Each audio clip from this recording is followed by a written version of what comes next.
Washington's clear-thinking headquarters. The Morning Majority, 5 to 9 on 630 WMAS. 737 on WMAL. Brian Neiman, University of Maryland economics professor. Peter Marisi in the house this morning.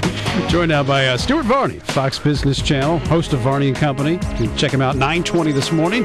Hello, Stuart. Hey, Stuart. Greetings, Brian. Greetings, Peter. How are you? Well, we're fine. So the White House says there's no option but to raise the debt ceiling. Is the White House correct about that? Yes, actually, it is. At some point, the debt ceiling must be raised. If you don't raise it at some point, you're going to have to start cutting literally hundreds of billions of dollars every month in spending, and I'm not sure you can do that. And if you don't raise the debt ceiling and you do not pay interest on your outstanding debt, you default. And I don't think anybody wants that. Nobody. Well, now, hold on a second, Stuart. I mean, the government is going to have about 60% of the revenues it needs when it runs out of tricks. It has the choice of paying interest first. It's saying, well, we're going to pay that. It's other stuff that we're not going to do. Yeah, exactly. So you want to see the Social Security checks? They don't go out. No, we can pay the Social Security. We have enough money to pay the Social Security checks. We have enough money to buy bullets for the soldiers in Afghanistan. We have enough money to pay the soldiers? Yes, I think we do. And finance our debt and pay out Social Security and pay Medicare. We probably do. We do not. For how long? That's the question. They're not together. They are not 60% of the budget, but they're darn close to it. Once you do that.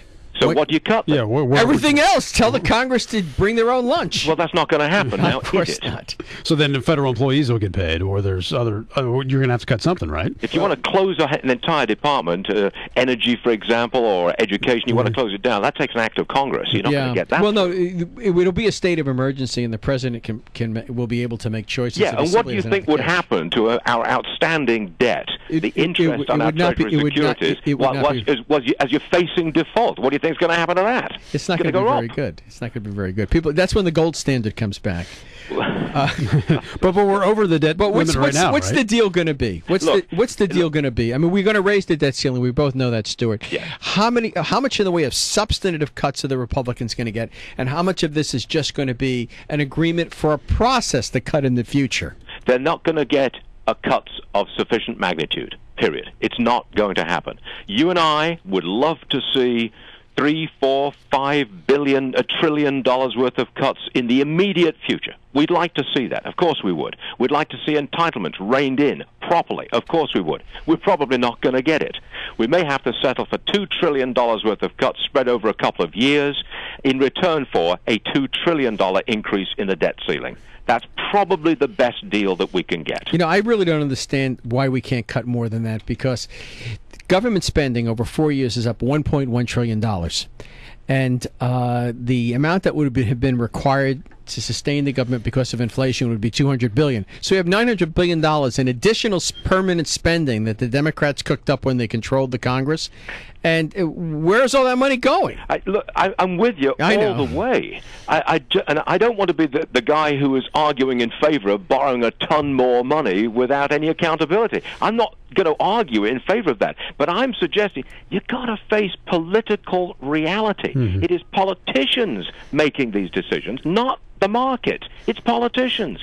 Therefore, a deal will be done, which will be nowhere near as attractive in terms of spending cuts as you and I would like. All right, let me ask you this. And you said $2 trillion worth of cuts in exchange for raising the debt ceiling by how much, did you say? $2 trillion? $2 trillion, yeah. Okay. I think, is that the deal that Boehner wants? Is that a wash then? Is that, on the books? I mean, is it... or is that going to help the economy? You're only going to get $2 trillion. You get a couple of $100 billion in immediate cuts. It'll be spread over 10 years. Right. But the debt ceiling is increased right away. So it'll give you about 16, 18 months on the debt. Wouldn't you estimate that? I think you're about right there. You're going to take us through. Basically, they want to get through the next election before they deal with this again. It's a lousy deal, but it's the best deal that we're likely to get. And I would not want to run up right against that ceiling, the default ceiling. What is it, August the 2nd? Right. I wouldn't want to run right up against that, because you would have a disastrous market reaction to running right up to that August 2nd deadline with no deal. Right now the markets are pretty sanguine. I mean, Treasury yields are down and all that. Everybody's copacetic. They kind of expect that this is a game of, chicken that no one really wants to play. I think there's an awful lot of hot money that's come out of Europe and into America because of the debt crisis, which really is upon Europe, made worse by Strauss-Kahn's sex fiasco in New York City, if you want to put it like that. How much worse do you think that makes it? I've always been of a mind that the IMF is a very professional organization, and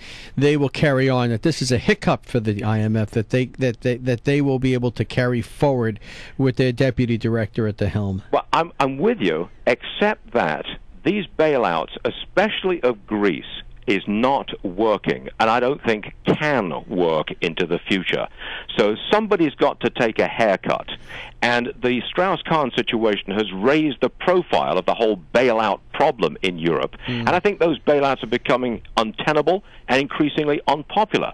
That puts pressure on the hot money around the world, which starts moving into America. That's why the yield on the 10-year Treasury is down to 3.1%.